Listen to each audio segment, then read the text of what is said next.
Okay, this is my Tankarzzz update. Okay. I caught myself trying to get in front of something. I knew I was supposed to be at my shipper at 8 o'clock in the morning. So, and I knew there was a time difference. So I gave myself 2 hours to get my trailer because, I was only supposed to be 9 miles away. So 2 hours was more than enough time. Well, my trailer wasn't there. And uh, they had me looking around for another one. So 3 hours later, I am instructed to go and get my trailer from the yard. No, 2 hours later. Because by the time I got to the yard, 30 minutes, got a trailer, went through all of the ins and outs of getting in and out of the yard, another hour had passed. I get to the shipper, and the shipper is it was a small place.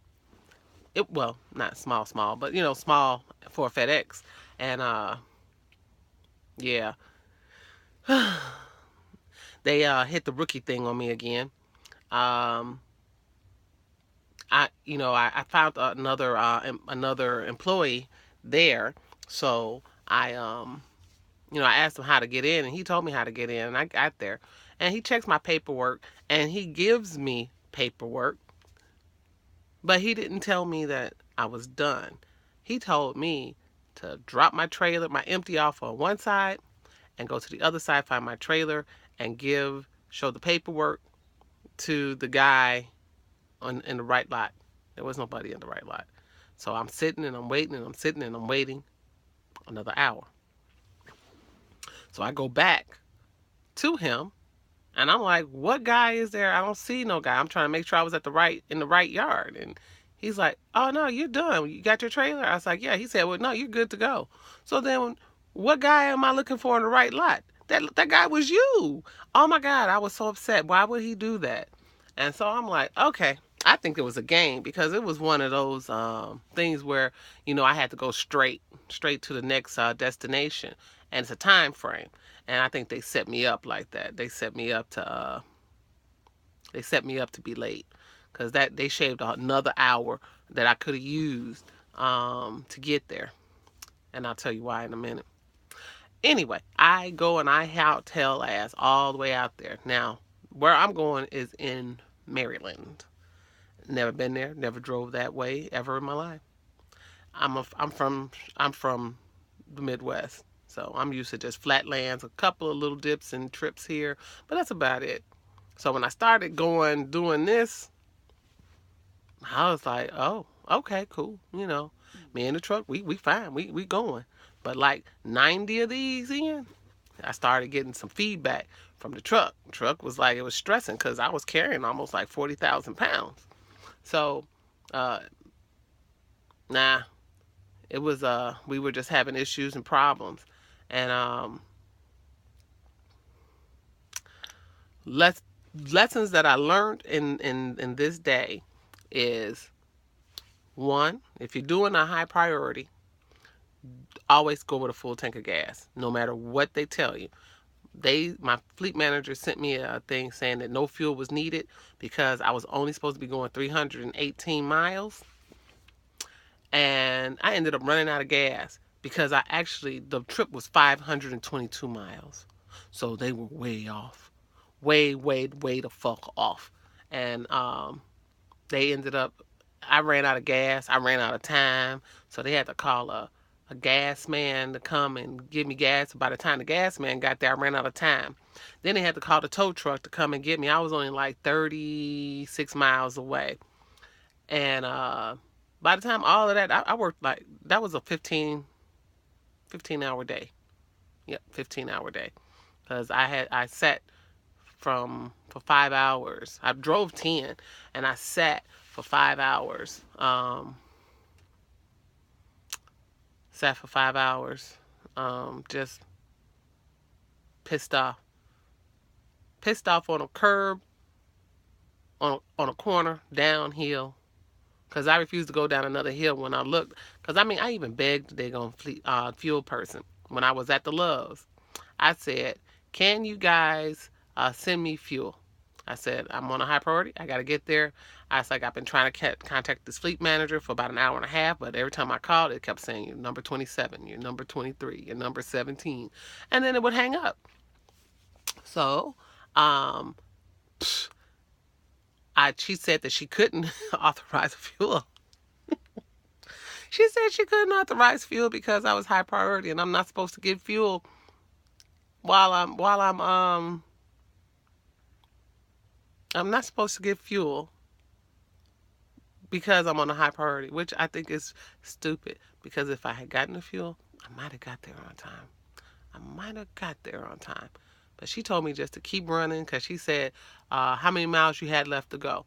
And I said, I got about 60 miles.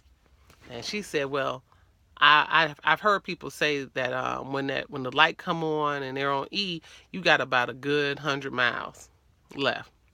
No, I didn't. I had 20 miles left. 20.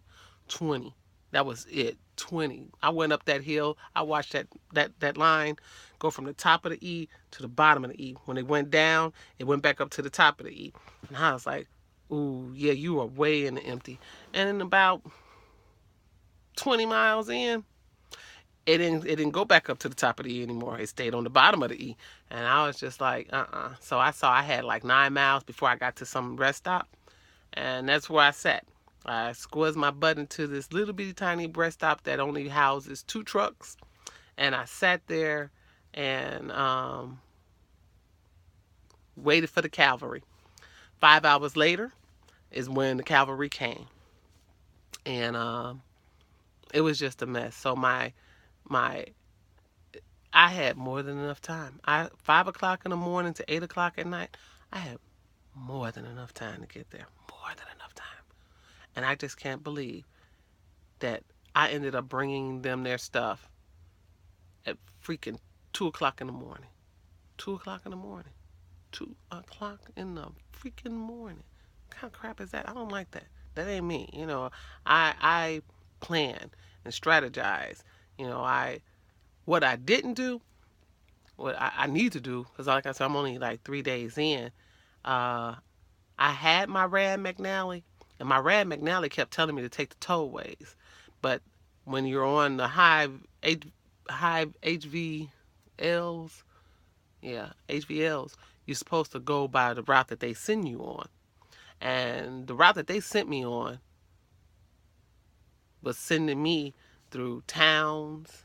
I don't know if they were trying to shake people off. I don't know what they were doing, but they had me going everywhere. I would go on the expressway. I never hit a tollway though. I did find that kind of interesting. So to me, I'm wondering, is it designed to not go through tollways? And if you are, then you gotta factor that in too.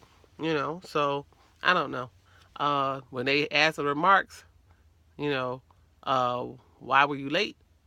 I was like, ran out of gas and time.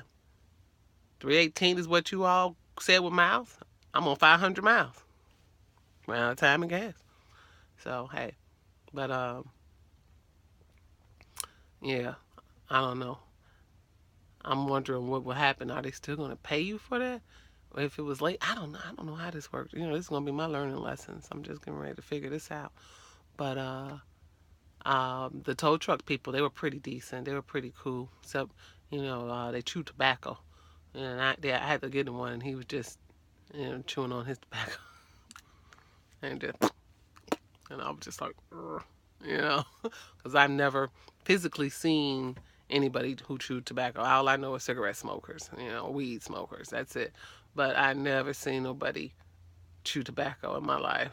And I was just, he was a nice guy though, but nah. So now my current predicament. Yeah, these are I was working out a little bit. I have my little you know, bungees up there. My current predicament is somehow the tow truck broke the steering shaft. So now I am sitting here waiting on a repair at the yard, at the company, at the tow company's yard. They for waiting for them to get this steer shaft fixed. So I am here in a tow yard where there is no food, no water, no bathroom, nothing. I tried to call an Uber. I did. I tried to call an Uber. I did, but I did hitch a ride. I saw a truck come in, and I just asked him, "Hey, do you know where a restroom is around here?" And he's like, "There was a McDonald's a couple of blocks up." So he gave me a ride down to the McDonald's so I could, do my business, and and then I walked back. Yep, walk back, and this is gonna be, I guess, my chore. Walk 5 blocks to go to the bathroom. Walk back.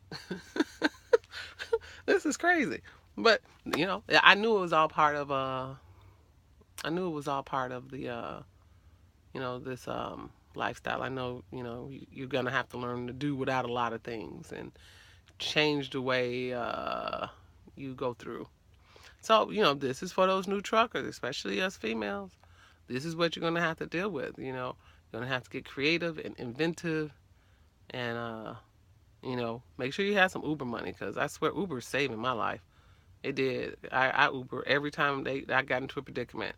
I've always been lucky enough to be in a town where there was an Uber or a Lyft. I got both apps, Uber or Lyft, and I can be like, get me to a washroom, get me to a hotel.